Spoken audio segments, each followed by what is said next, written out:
Okay, so what we're looking at are the 3 ingredients for a good compost.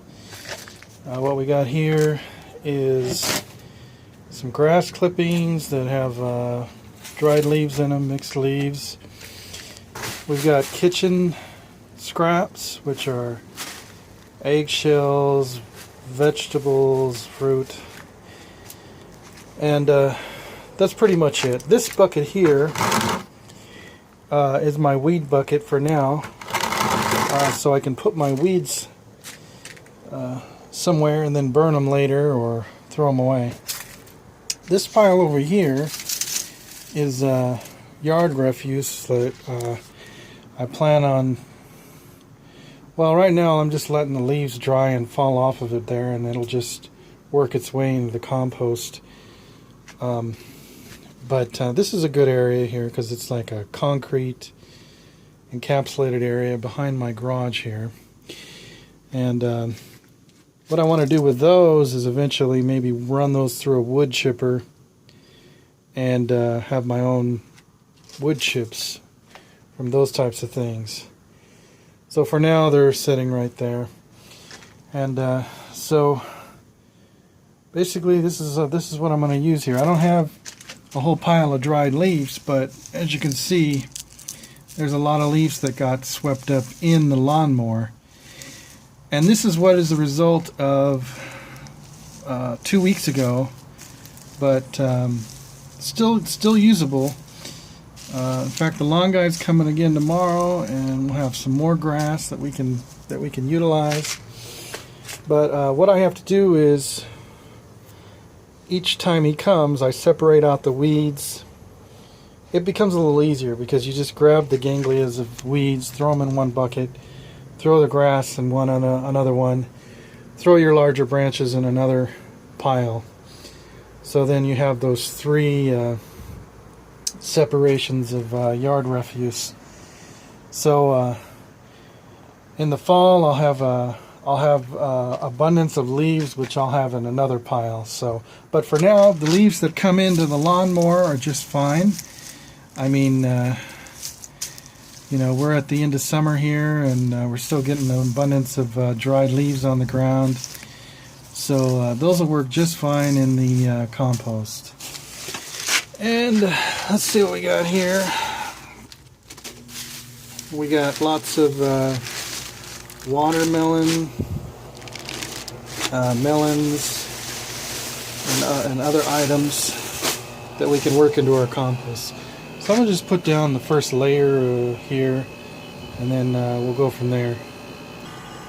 Okay, so you can see I put a nice layer of grass down, and now we've got a layer of fruit, and you can see the insects are already going to town on it. We've got some eggshells, we've got carrot peels, lemon rinds, celery, you name it, cabbage, watermelon rinds. Now we're just going to take some more grass and leaves and cover that up.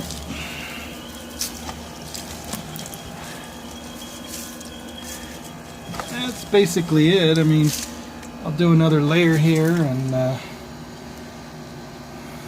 get back to that. Okay, there's the second layer. You see we had a lot of watermelon this last couple weeks. And we did some juicing. Right there you can see we did some carrot juice and stuff. And so we'll just put some last layer of grass on here. And you know, this is a small pile, you know, good for an urban environment. And, you know, so one lawn's worth of grass clippings every 2 weeks. And you just keep rotating. And let's do a little water on there. Okay, let's put a little water on there.